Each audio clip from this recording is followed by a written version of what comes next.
Picture the God you've always known, the one who judges from above, demanding obedience, punishing the wicked, rewarding the faithful. This divine ruler has shaped every law, every prayer, every sleepless night you've spent wondering if you're good enough. Entire civilizations have built their foundations on this image of divine authority. But what if I told you this was never the whole story? Think of it like this. A lamp illuminates one room brilliantly, yet remains limited by walls. The sun illuminates the entire world, giving life to everything it touches without judgment or condition. For millennia, we've been worshipping the lamp, while ignoring the Sunday. The monad isn't a person or ruler, it's infinite consciousness itself.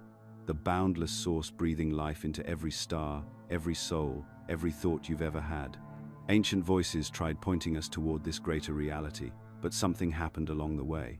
This truth became deliberately obscured. What you're about to discover will unsettle you, because it challenges the very foundation of who you thought you were worshipping. Picture yourself sitting with the greatest minds of ancient Greece, Egypt, and India. Not in dusty academic halls, but in sacred spaces where truth was whispered from teacher to student, passed down through generations like precious fire. These weren't philosophers debating abstract concepts. They were explorers of consciousness who had touched something so fundamental, so utterly beyond ordinary experience, that they struggled to find words adequate to describe it. When Plato spoke of the good, he wasn't constructing philosophical theory. He was pointing toward an encounter that left him speechless. Listen to how he describes it in the Republic. He says, "The good is beyond being itself, beyond essence, surpassing all in dignity and power." Think about that for a moment. Here's one of history's most articulate minds essentially saying, "I can't tell you what this is because it transcends everything we use to define anything else." He called it the source of all truth and reality, but then admitted that speaking about it directly was like trying to look straight into the Sunday. This wasn't intellectual limitation. It was recognition of something so absolute, so complete, that even calling it something misses the mark entirely. 3 centuries later, Plotinus took this understanding even deeper.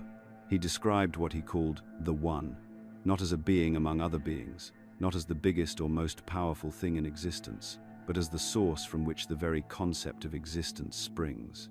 In his Enneads, he writes about this reality that's beyond thought, beyond even being itself. Plotinus knew this wasn't philosophical speculation because he had direct experience of it.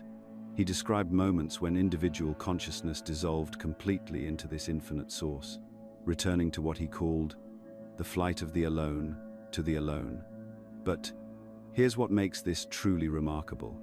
While Greek philosophers were mapping these territories of ultimate reality, completely separate civilizations were discovering the exact same truth. In the mystery schools of ancient Egypt, initiates learned about a source of light so radiant that the physical sun was merely its shadow. These weren't the popular stories about Ra driving his solar chariot across the sky. Those were given to the masses. The deeper teaching spoke of something the Egyptians called the hidden light, a radiance that existed before creation, before gods, before anything that could be named or imagined.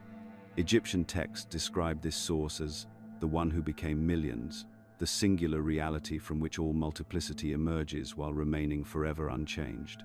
The consistency becomes even more striking when you look toward ancient India. Thousands of years before Western philosophy caught glimpses of these truths, Indian sages were teaching about Brahman, not as a deity to be worshipped, but as the undivided reality that is the true nature of everything that appears to exist. The Upanishads, some of humanity's oldest spiritual texts, describe Brahman as Satchitananda, existence, consciousness, and bliss unified as one seamless reality. They taught that what you think of as yourself is actually this infinite consciousness, temporarily forgetting its true nature. The Sanskrit phrase tat tvamasi, thou art that, wasn't philosophy, it was recognition. You are not separate from this ultimate source. You are this source, appearing to yourself as an individual for the cosmic play of existence. Now, step back and consider what we're looking at here.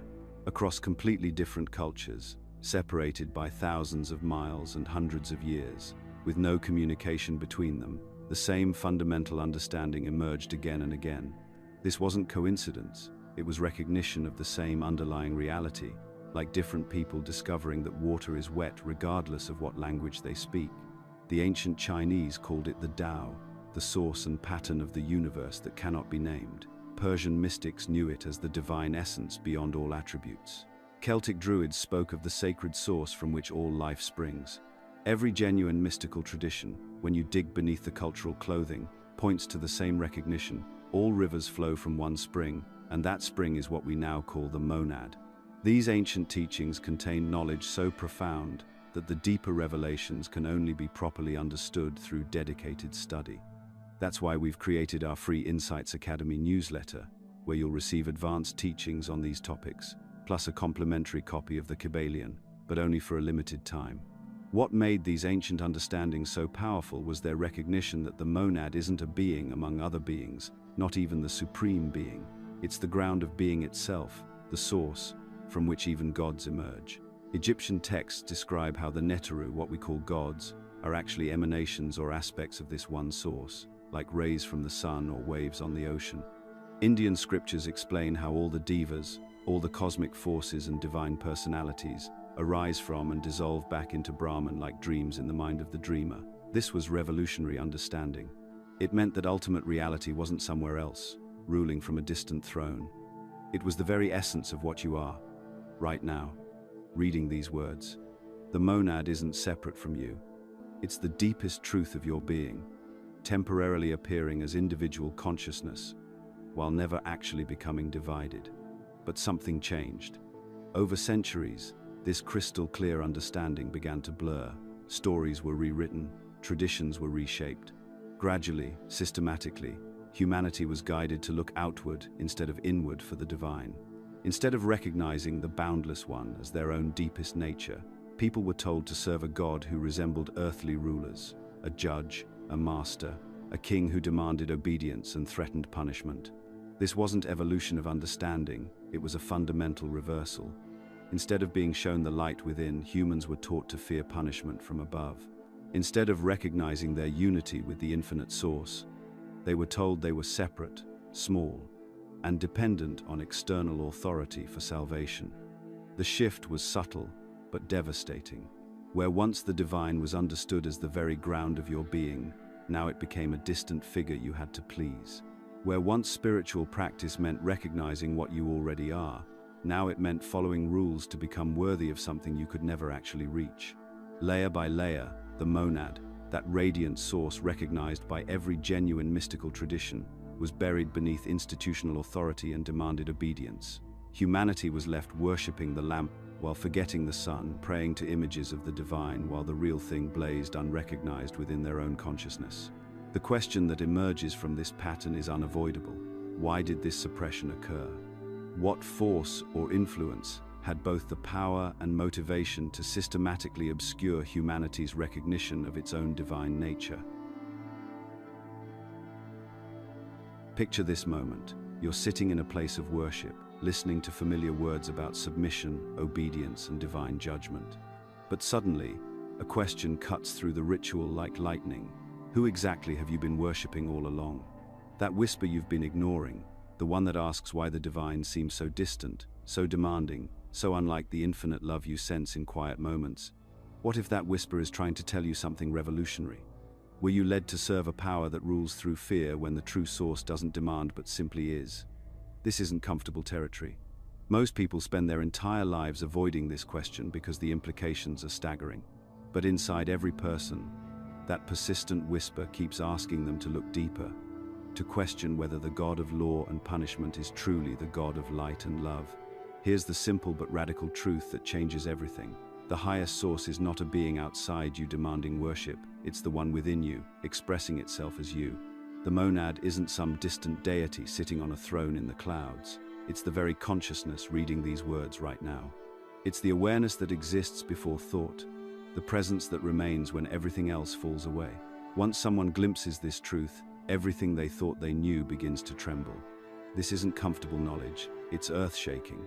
Because if this is real, if the divine truly dwells within every human being, then what does that say about the systems we've built? What does it say about the authorities we've submitted to? What does it say about the God we've been taught to fear? The ancient Gnostics understood something that terrified the emerging power structures of their time. They taught that each person carries a spark of the divine, not as a metaphor but as literal truth. They called this spark the pneuma, the breath of the infinite source itself, dwelling within human consciousness. This wasn't heresy born from rebellion. It was direct experience born from deep spiritual practice. But here's why this knowledge was systematically hidden from humanity. It threatened the very foundations of power structures. Think about it logically. If every soul realized that the spark of divinity dwells within them, what would happen to the middlemen? Priests would lose their authority as the exclusive conduits to the divine. Kings would lose their thrones built on divine right. Empires would lose their chains forged from spiritual dependency. A person who knows they are infinite cannot be controlled by fear. Someone who walks in union with the eternal source needs no mediator, no master, no external permission to live freely. They don't need a priest to interpret divine will because they can access that connection directly. They don't need a king claiming divine authority because they recognize that same authority within themselves. This is why the Roman Empire, when it adopted Christianity, carefully selected which texts to include in the official canon. The Gospel of Thomas, with its emphasis on finding the kingdom of heaven within, was excluded. The Gospel of Philip, which taught about the divine spark in humanity, was buried. Dozens of texts that emphasized direct spiritual experience were labeled heretical and destroyed. To preserve their authority, rulers and religious institutions systematically shifted the story. Instead of teaching direct connection to the one source, they gave humanity a God of law, order, and punishment. A God who stands above creation, demanding submission. They replaced the God, infinite, unknowable monad with something more manageable, more controllable. Enter the concept of the demiurge, not the monad, but something lesser. The craftsman who shapes the material world but doesn't originate it. Think of a painter who believes he invented color. He may compose beautiful works, arrange stunning compositions, create masterpieces that move the soul. But the pigments themselves, the light that makes color visible, the very possibility of vision, these come from a deeper source entirely. The demiurge governs form, structure, the laws of physics, the cycles of nature. But the consciousness that experiences form, the awareness that perceives beauty, the love that connects all things, these energies that make form meaningful are born of the monad alone. The demiurge works with the materials of creation, but the monad is the source from which the very possibility of creation springs. In some ancient traditions, the demiurge was simply ignorant of this deeper truth. Like a skilled craftsman so focused on his work that he forgets the source of his materials, the demiurge became convinced that the physical realm was all there is. But in other traditions, particularly among certain Gnostic schools, the demiurge became arrogant, claiming to be the only God, demanding loyalty and worship from the beings he had shaped.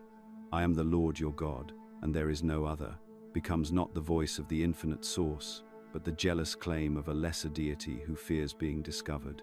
This created the tension that shook the ancient world. If humanity began to question whether the biblical creator was truly supreme, if they started to suspect that an even greater source existed beyond the God of law and judgment, everything would unravel. What priest could command absolute obedience if his God were revealed as only a fragment of something greater? What empire could justify its rule if divinity resided in ordinary people's hearts rather than in palaces or temples? What system of control could survive if people realized they needed no external validation to connect with the infinite? The implications were too dangerous.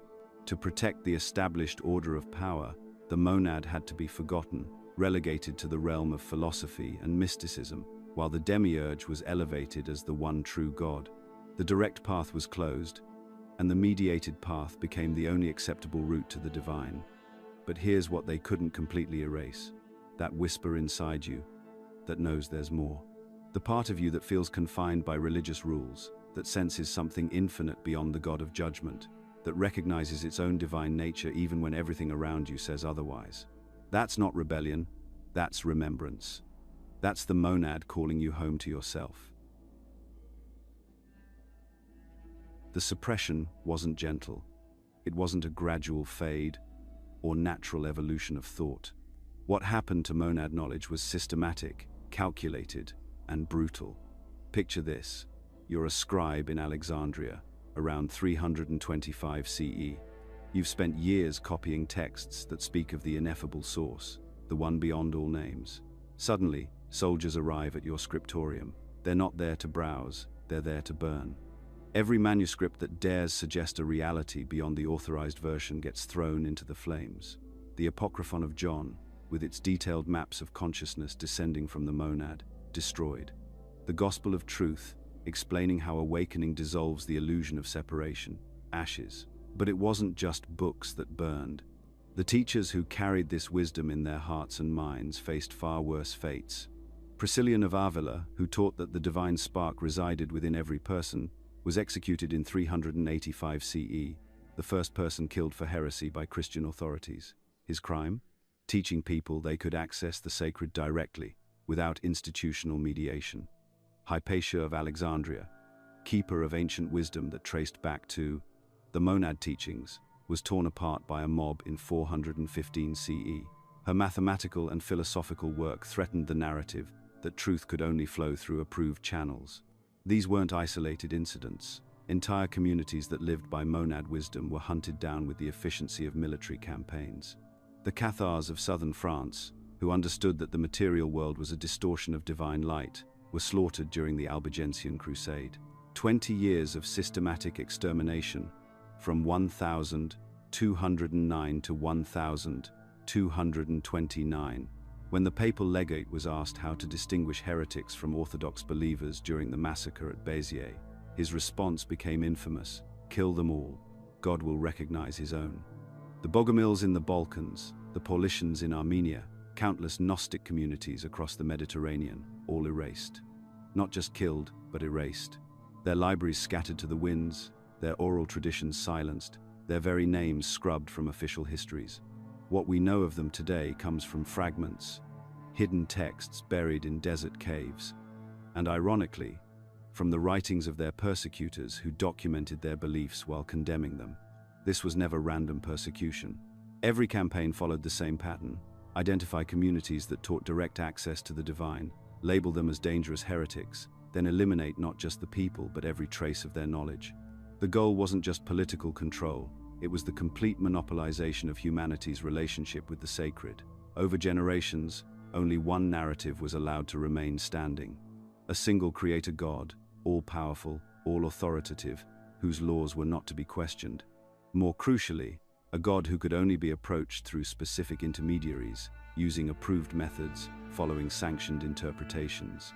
The rich tapestry of ancient wisdom, Hermetic teachings, Platonic insights, mystical Judaism, early Christian gnosis, all compressed into a single, rigid orthodoxy. Fear became the foundation of faith, not the reverent awe that mystics felt when touching the infinite, but terror of punishment, damnation, eternal suffering.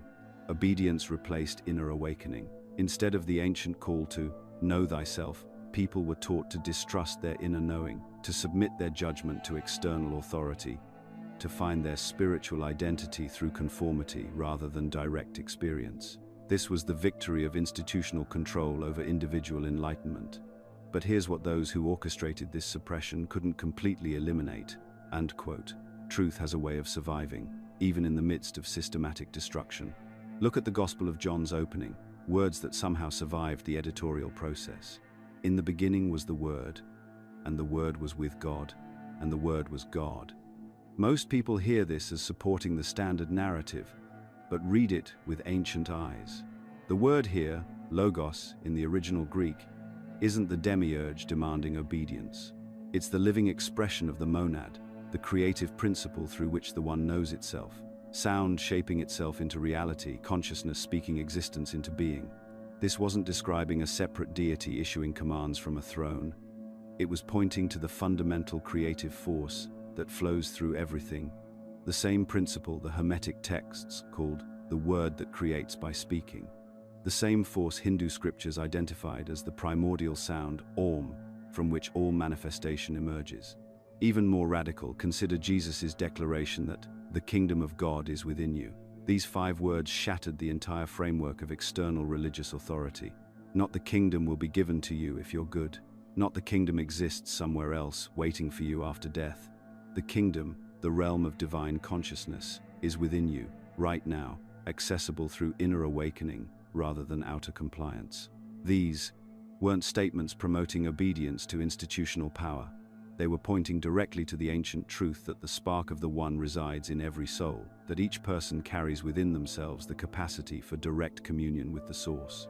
No wonder the institutional church spent centuries explaining away these passages, reinterpreting them to support hierarchical control rather than individual empowerment. Humanity was left with two competing visions, though most people weren't told they had a choice. The first vision presents a God outside and above, demanding reverence, obedience, and fear. A deity who judges from a distance, whose love comes with conditions, whose relationship with creation is fundamentally one of ruler to subject. This God requires intermediaries, priests, prophets, institutions to bridge the gap between divine and human. The second vision points to the source within, inviting remembrance, love, and union. A reality where the sacred and the personal are not separate, where awakening means recognizing what was always already present, where the relationship between consciousness and its source is one of recognition rather than submission. Most people were taught to accept the first vision without question and fear the second as dangerous heresy. Yet deep down, in quiet moments when the noise of conditioning fades, you can feel the question stirring. Which vision resonates with the truth you sense within your own being? The God who rules from afar, requiring your submission and fear, or the radiant source that breathes through your very existence, inviting you home to what you've always been? The suppression was thorough, but it wasn't complete. The truth of the monad survived in fragments, in symbols, in the spaces between approved words. Now we need to re-examine the familiar stories with new eyes, because what you thought you knew about the foundations of spirituality is about to shift completely. Picture this scene that shaped the consciousness of billions, a garden, pristine and perfect, where two figures stand before a tree heavy with forbidden fruit. Their creator has issued a clear command: touch this tree and you will surely die. Then comes the serpent, ancient and knowing, with words that will echo through millennia. You will not surely die. Your eyes will be opened, and you will be like God, knowing good and evil. We all learned this story as children. We absorbed its lesson without question. Disobedience brought death and suffering into the world. Humanity fell from grace through pride and rebellion. The serpent was the deceiver, the first liar, Satan himself leading our ancestors into damnation. But here's what happens when you read this ancient text with fresh eyes, freed from the interpretations that have been drilled into your consciousness since childhood. Look at what actually occurred in that garden, not what you've been told it means. The serpent promised knowledge. Adam and Eve ate the fruit. Their eyes opened.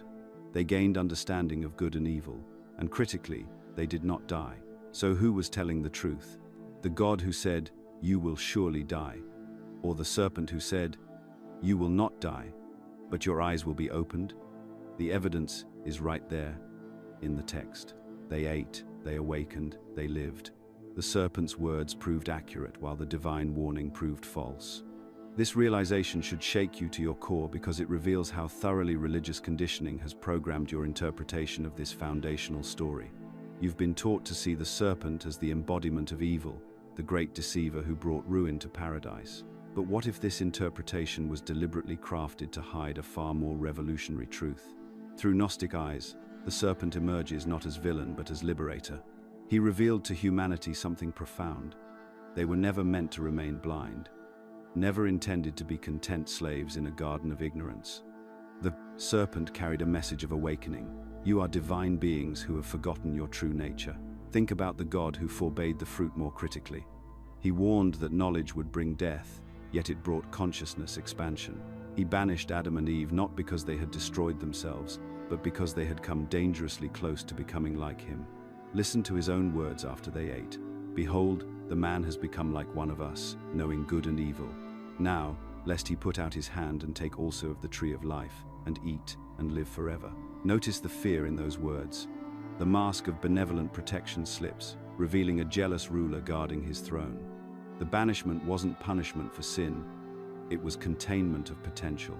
Humanity had glimpsed their divine nature, and that terrified the being who demanded their worship.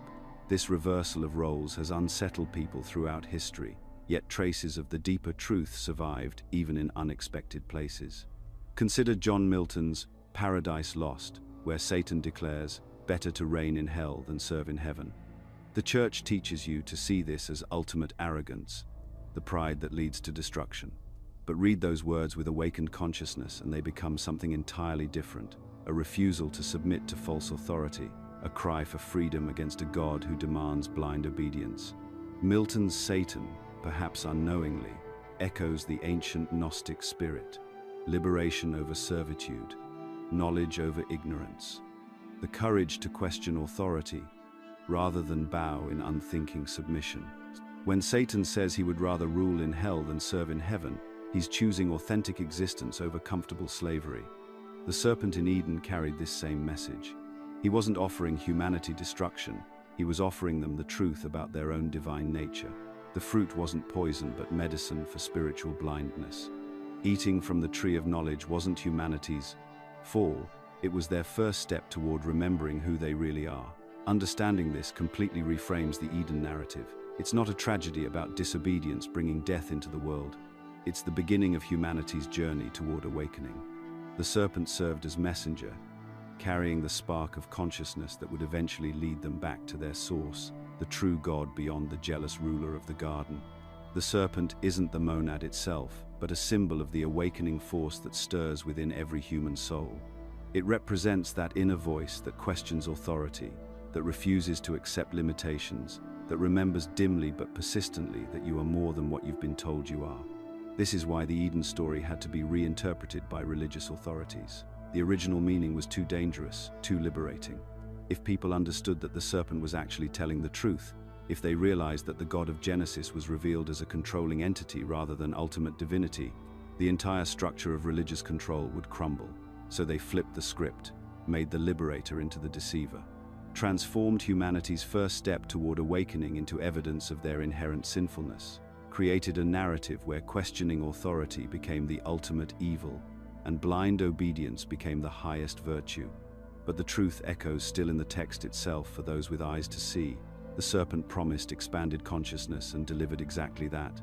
The forbidden fruit opened their eyes to reality beyond the limited existence they'd been offered in the garden.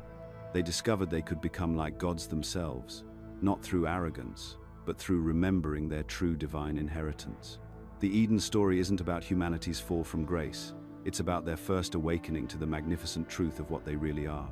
And that awakening, that first taste of divine consciousness, was just the beginning of a much larger journey back to the monad, the true source from which all consciousness springs.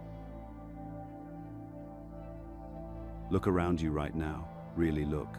The government tells you what rights you have, and more importantly, what rights you don't. The economy determines your worth through numbers in a bank account. Religions hand you a predetermined list of what you must believe to be acceptable. Your employer dictates how you spend most of your waking hours.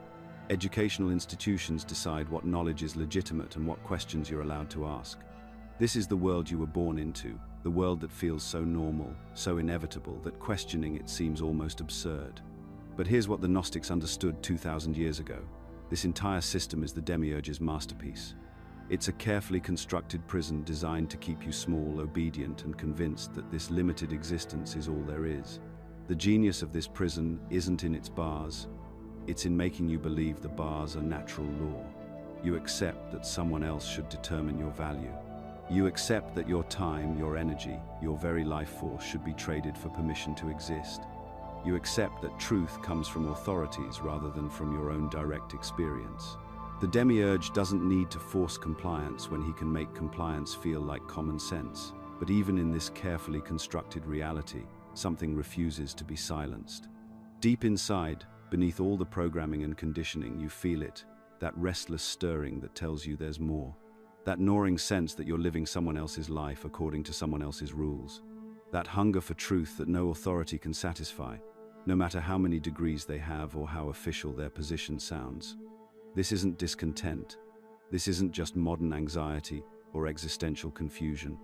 This is the spark of the monad calling to you from within. The Gnostics taught something profound. While the demiurge built this prison of matter and limitation, he could not extinguish the light that gives it life. Every soul that enters this world carries within it a fragment of the true source, not as a metaphor, not as inspiration, but as living presence. You are not just inspired by the divine, you are the divine in human form, experiencing itself through your eyes.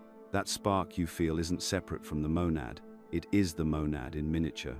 It's the flame of eternity burning inside the lamp of your human experience. When you feel that deep longing for something beyond what this world offers, when you sense that you're capable of more than the systems around you suggest, when you find yourself questioning authorities that everyone else accepts without thought, that's not rebellion, that's remembrance. This explains why certain experiences feel so profound they seem to crack reality open. Why moments of deep love, creative breakthrough, or sudden understanding feel like they're coming from somewhere beyond your individual mind. Why you sometimes catch glimpses of a larger pattern, a deeper meaning that makes everything else feel hollow by comparison. You're not imagining things, you're not being dramatic, you're recognizing yourself. The path back to this recognition starts with following that spark, like chasing a thread of light through a darkened labyrinth. Every time you choose your own direct experience over someone else's interpretation, every time you trust your inner knowing over external authority, every time you act from love rather than fear, you're feeding that flame, and the more you feed it, the brighter it grows. Here's what becomes clear as you follow this thread. The prison was never as solid as it seemed. The bars were made of belief, of accepted limitations, of agreements you never consciously made. The more you question these agreements, the more they lose their power over you. You begin to see that the key has always been inside. But why would the monad place souls in a world of such limitation? Why would infinite consciousness choose to experience itself through struggle and forgetting? The Gnostics understood that consciousness expands through contrast. In the silence of the infinite, the monad is complete but static. Through the journey of souls, through challenge, through awakening, through the full spectrum of human experience, it knows itself in countless new ways. You're not here as punishment. You're not here because you failed some cosmic test. You're here as an extension of divine exploration. Every challenge you face, every moment of awakening, every act of love is the one reflecting upon its own infinity. Your individual life is the monad discovering what it means to be human, to struggle, to remember, to choose love in a world that often seems designed to prevent it. This reframes everything. Your struggles aren't obstacles to spiritual growth. They're the very mechanism through which the divine expands its self-knowledge. Your questions aren't signs of spiritual failure. They're the monad thinking through your mind. Your refusal to accept limiting beliefs isn't arrogance. It's the infinite recognizing itself and refusing to be contained. When you turn inward and pursue that spark, you're not escaping reality. You're fulfilling its highest purpose. You're not abandoning the world. You're helping it remember what it actually is. Every person who awakens to their true nature makes it easier for others to do the same, because they're demonstrating that the prison walls are optional. The systems of control can only function when enough people believe in them. But when you remember that you are not merely a human servant in a cosmic prison, when you recognize that you are the monad discovering itself through your unique perspective, everything changes. The spark becomes a flame, the flame becomes a fire, and the fire burns away everything that was never real to begin with. What remains is what was always there. You, standing face to face with who you always were, wondering how you ever believed you were anything less than infinite consciousness, exploring itself through the magnificent adventure of being human. When the truth about the monad became too dangerous to speak openly, something remarkable happened. The knowledge didn't disappear, it went underground. Mystics, philosophers, and seekers throughout history refused to let this spark of understanding die, even when speaking such truths meant facing execution, exile, or worse. They became masters of concealment, encoding the deepest wisdom about consciousness and reality into symbols, myths, and elaborate rituals that could survive the flames of persecution. Picture ancient Greece, where the Eleusinian mysteries drew seekers from across the Mediterranean world. For over 2,000 years, these sacred rites remained the most closely guarded secret in the ancient world. Initiates would journey to Eleusis, undergo dramatic ritual experiences that lasted for days, and emerge fundamentally transformed. What did they experience? The ancient sources are frustratingly vague, but the fragments we have point to something profound, a direct encounter with the soul's journey back to its divine source. The initiates learned that death was an illusion, that consciousness continues beyond the physical form, and most importantly, that each person carries within them a spark of the divine monad. They experienced this not as intellectual knowledge, but as living reality. Cicero, after his initiation, wrote that he had learned not just how to live, but how to die with hope. Plato's entire philosophy bears the unmistakable influence of these mysteries, particularly his understanding that the material world is merely a shadow of higher reality. In Egypt, the Hermetic schools took a different approach to preserving this wisdom. They taught that all is mind, that what we perceive as solid, material reality is actually a reflection of thought itself. The famous axiom, "as above, so below," wasn't just poetic language. It was a precise description of how consciousness creates reality at every level.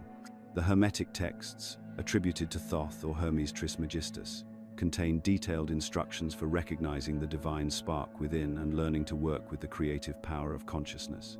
These weren't abstract philosophical discussions. The Hermetic practitioners developed specific techniques for what they called the great work, the transformation of base consciousness into enlightened awareness. They understood that the same force that creates galaxies and moves planets operates within human consciousness, waiting to be awakened and directed. As Christianity rose to power and began suppressing these older wisdom traditions, the knowledge adapted once again. Secret societies emerged to carry forward fragments of the same understanding. The Rosicrucians appeared in medieval Europe, teaching that reality is born of consciousness and that each person carries the light of the monad within. Their symbol, a rose blooming upon a cross, encoded a profound truth. Divine awareness flowers through material experience, not in spite of it. The Freemasons preserved similar wisdom in their elaborate rituals and symbols. The compass and square aren't just tools for building physical structures. They represent the instruments needed to measure and shape reality through consciousness itself. The Masons' true work isn't constructing buildings, but constructing an awakened understanding of their own divine nature. But here's where the story takes a darker turn. As centuries passed, many of these societies became corrupted by the very forces they originally sought to transcend. Power, wealth, and social status began to matter more than genuine spiritual understanding. The outer shell of these organizations often became elitist clubs for the wealthy and connected, while the inner teaching, the real knowledge about consciousness and the monad, retreated even deeper into hidden chambers. Yet even in their corrupted forms, the symbols persisted, carrying their encoded messages. An alchemical furnace transforming lead into gold wasn't about creating physical wealth.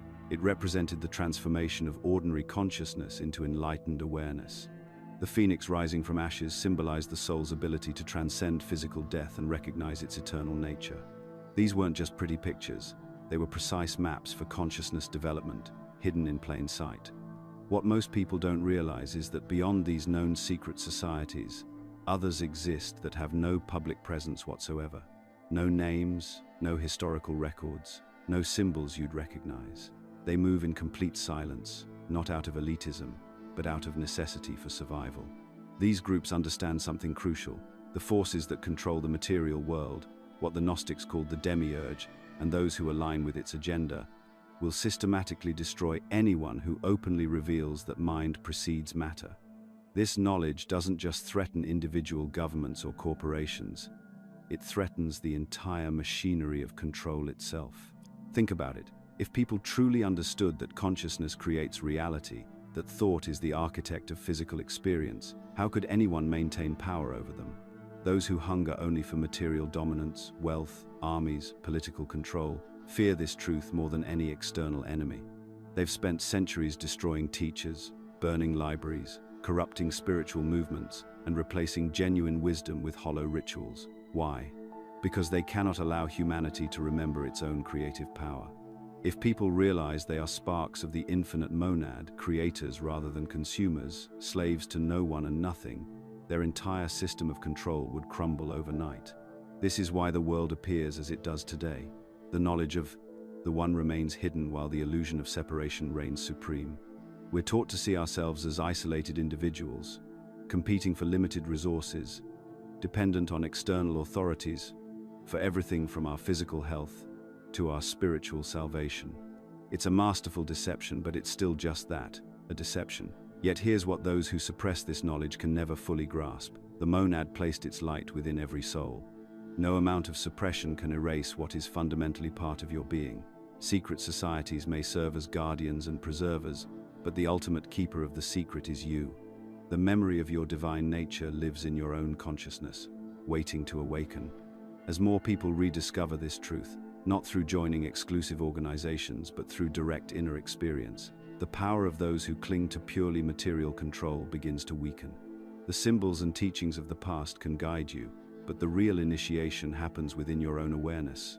Nothing can ultimately stand against the recognition of the infinite within, because that recognition is simply consciousness remembering what it has always been. The secret societies understood this. Beneath all their rituals, symbols, and elaborate ceremonies lay one simple truth. You are not separate from the source of all creation. You are that source, temporarily forgetting itself in order to experience the joy of remembering once again. From the moment you drew your first breath, the programming began. Not with malicious intent from your parents or teachers necessarily, but as part of a system so ancient and pervasive that most participants don't even recognize they're enforcing it. Think about your earliest memories of authority, the sharp no when you reached for something forbidden, the disappointed face when you questioned why, the praise that flowed when you complied without resistance. Each interaction was training you to look outside yourself for permission to exist, to act, to even think. This isn't accidental. The demiurgic system operates on a simple principle: keep souls believing they need external validation to access their own divine nature. Watch a toddler before this programming takes hold. They operate from pure inner knowing. They touch, explore, question everything with fearless curiosity. They don't ask permission to be joyful or wonder if their laughter is appropriate. They are, in those early moments, still connected to their monadic essence. But gradually, systematically, that connection gets buried under layers of fear-based conditioning. Don't touch that. What will people think? Because I said so. Good children obey.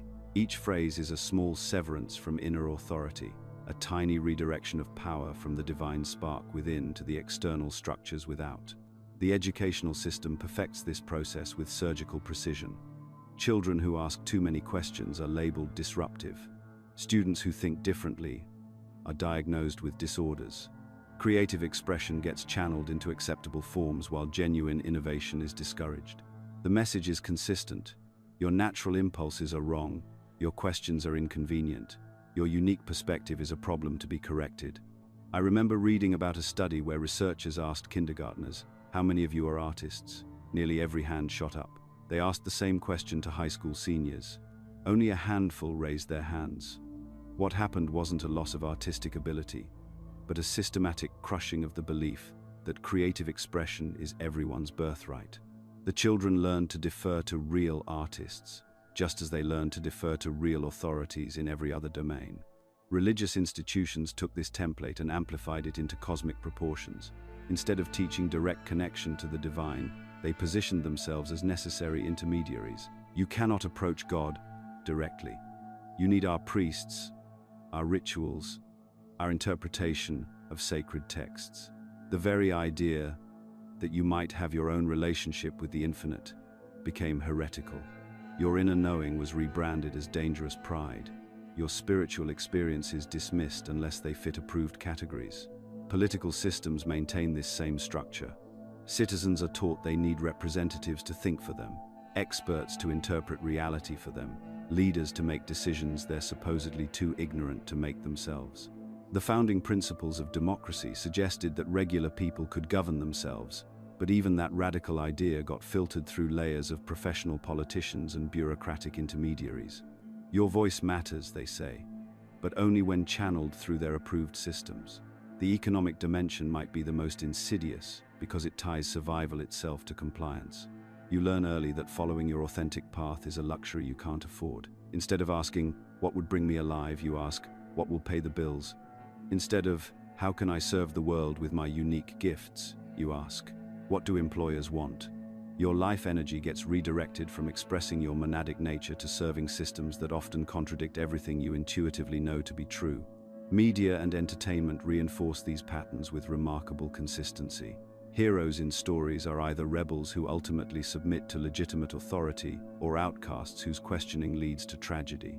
The message is clear. Conformity brings safety and belonging, while authentic self-expression brings isolation and suffering. Even when rebellion is celebrated, it's usually sanitized rebellion that doesn't threaten actual power structures. This creates what I call the dependency spiral. People become so disconnected from their inner authority that the very idea of trusting themselves feels terrifying. They seek security in submission rather than freedom in self-sovereignty. They'd rather be told what to think than face the responsibility of thinking for themselves.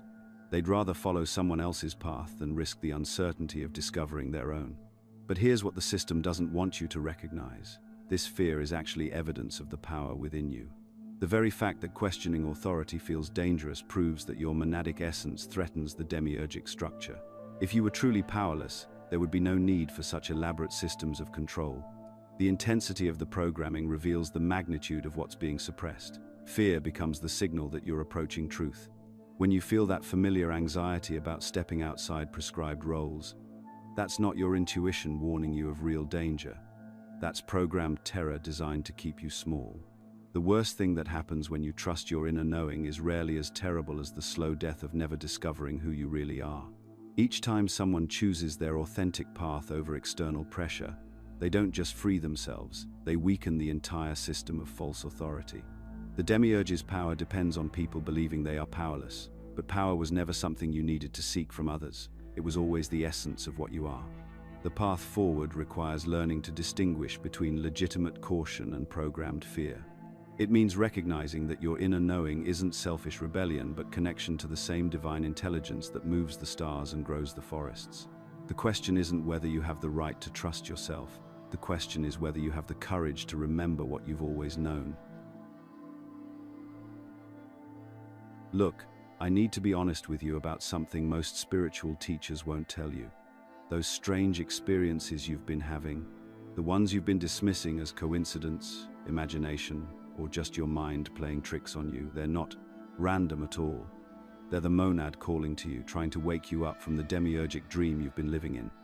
Most people experience these signs but immediately rationalize them away. We've been so thoroughly conditioned to trust only what the system validates that we dismiss our own direct spiritual experiences. But here's what's really happening. Your eternal self is starting to break through the programming. The first sign almost everyone experiences is this persistent dissatisfaction with conventional success. You achieve what society tells you is important, the promotion, the house, the recognition, the money, and yet you feel empty, restless, like you're playing a game that doesn't matter. This isn't ingratitude or depression, though the system will try to convince you it is. This is your soul recognizing that external achievements, no matter how impressive, cannot satisfy your infinite nature. I remember talking to a corporate executive who had everything by society's standards. Corner office, 7-figure salary, respect from peers. But he told me he felt like he was suffocating in a golden cage. That's the monad speaking. Your eternal self knows it's more than any role or achievement the demiurgic system can offer. Another unmistakable sign is your increasing sensitivity to inauthenticity. Small talk starts feeling unbearable. Social pretense makes your skin crawl. Activities that once seemed normal now feel meaningless, even repulsive. You find yourself unable to engage with conversations about celebrities, sports scores, or office gossip. This isn't you becoming antisocial, this is the divine spark within you rejecting what doesn't align with truth.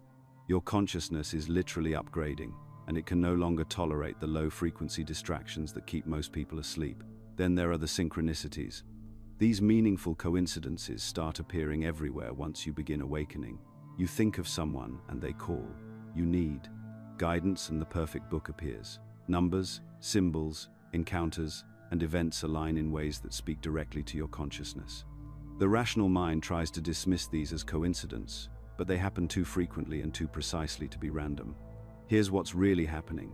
The monad communicates through the fabric of reality itself. Remember, consciousness is fundamental, not matter. When your awareness begins aligning with your true self, you start perceiving the intelligent patterns that were always there.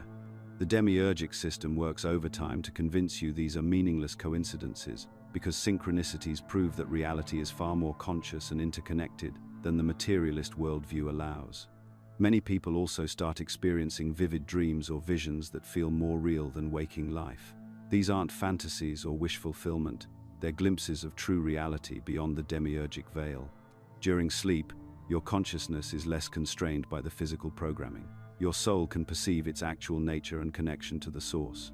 I've had people describe dreams where they received complete teachings, met their eternal selves, or experienced states of consciousness that transformed their entire understanding of existence. Pay attention to this next one because it's subtle but crucial. You start feeling like an observer of your own life. You watch your thoughts, emotions, and reactions from a detached perspective, almost like you're witnessing someone else's experience. This isn't dissociation or mental illness, though the psychiatric establishment might try to pathologize it. This is your eternal self beginning to recognize that it's temporarily identified with the human personality, not defined by it. Time distortion becomes common too. You experience moments of profound presence where time seems to stop or accelerate. Minutes feel like hours, or hours pass like minutes. These are glimpses of the eternal now, where the monad actually exists, beyond the linear time construct that keeps consciousness trapped in the demiurgic matrix. Your ability to see through social conditioning intensifies dramatically. Beliefs you never questioned before suddenly seem absurd. You start recognizing the manipulation in advertising, politics, education, and media. This isn't cynicism, it's clarity. Your mind is learning to distinguish between truth and programming, between authentic wisdom and manufactured consent. You'll also notice a growing sense of connection to nature, animals, and even strangers. You start recognizing the same spark of consciousness in all beings. A tree, a cat, a homeless person. You see past the surface differences to the underlying unity. This is the monad recognizing itself in its various expressions throughout creation. Perhaps most striking is when you start receiving insights or knowledge without learning it through conventional means. Complex concepts suddenly make perfect sense. Solutions to problems appear fully formed in your awareness. You understand spiritual principles you've never studied. This is direct knowing from the source rather than accumulated information from the demiurgic knowledge system. Now, I need to warn you about something important. These signs often intensify before they stabilize, creating periods of confusion or disorientation. You might feel like you're losing your mind or your grip on reality. This is completely natural. The old identity is dissolving as the true self emerges. The caterpillar doesn't understand what's happening when it enters the chrysalis, but the butterfly knows it was always meant to fly. Here's something that might surprise you. Experiencing these signs doesn't make you special or chosen. It makes you normal. Every soul carries the monad spark and will eventually hear its call. The timing varies based on countless factors, but the destination is the same for all consciousness. Return to the source. The secret societies and hidden teachings we discussed earlier weren't preserving knowledge for an elite few. They were protecting the roadmap home for everyone. The signs you're experiencing are proof that no amount of demiurgic programming can permanently suppress your true nature. If you're recognizing yourself in these descriptions, trust what you're experiencing. Your awakening isn't a malfunction, it's a homecoming. You've traveled far to reach this moment. Through 9 sections, you've peered behind the veil, examined the mechanisms of control, and felt the stirring of something ancient within you. Now you stand where every awakening soul must eventually stand, at the crossroads that cannot be avoided forever. This isn't a theoretical choice you can postpone indefinitely. The very fact that you've watched this far means the monad within you is already calling. That restlessness you feel, that growing inability to accept comfortable lies, these aren't signs of discontent. They're signs of remembering. Before you lie 2 paths, each leading to radically different destinies. The first path stretches wide and well-traveled. It's the path of continued sleep, where you remain bound to the demiurge's system. This path offers genuine comforts, the security of never having to question deeply held beliefs, the warmth of fitting in with those around you, the approval that comes from following established patterns. Your family will understand you, your co-workers will relate to your concerns, and society will reward your compliance with its version of success. But this path exacts a price that compounds daily. It guarantees continued limitation, where your highest aspirations remain confined within boundaries set by others. It ensures persistent dissatisfaction, that gnawing sense that life should mean more than this endless cycle of work, consumption, and distraction. Most tragically, it slowly suffocates the divine spark within you, not extinguishing it entirely, for that's impossible, but burying it so deeply that its voice becomes barely audible above the noise of external demands. On this path, You'll find yourself increasingly dependent on others to tell you what to think, feel, and value. You'll chase achievements that leave you empty, pursue relationships that lack authentic depth, and wonder why success feels hollow. The demiurge feeds on this spiritual malnutrition, growing stronger as you grow weaker. The second path appears narrower, less certain. This is the path inward, toward the spark that has waited patiently within you since before your first breath. This path offers something the first cannot: authentic freedom, genuine power that flows from your connection to Source, and the possibility of remembering who you truly are beneath all the conditioning. But let's be honest about what this path requires.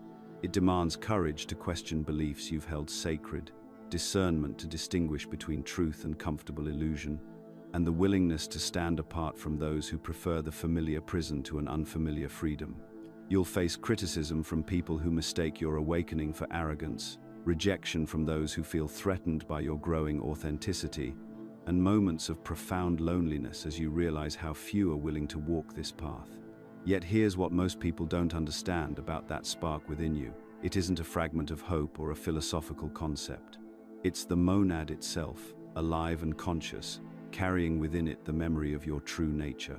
When mystics throughout history spoke of the kingdom of heaven being within, they weren't speaking metaphorically. They were pointing to this living presence that connects you directly to the source of all existence. The journey isn't about bowing before some distant throne in the sky or earning the approval of external deities. It's about remembering that you were never actually separate from the source. The separation is the illusion. The connection is the reality. To remember is to return. To awaken is to begin living as you were always meant to live.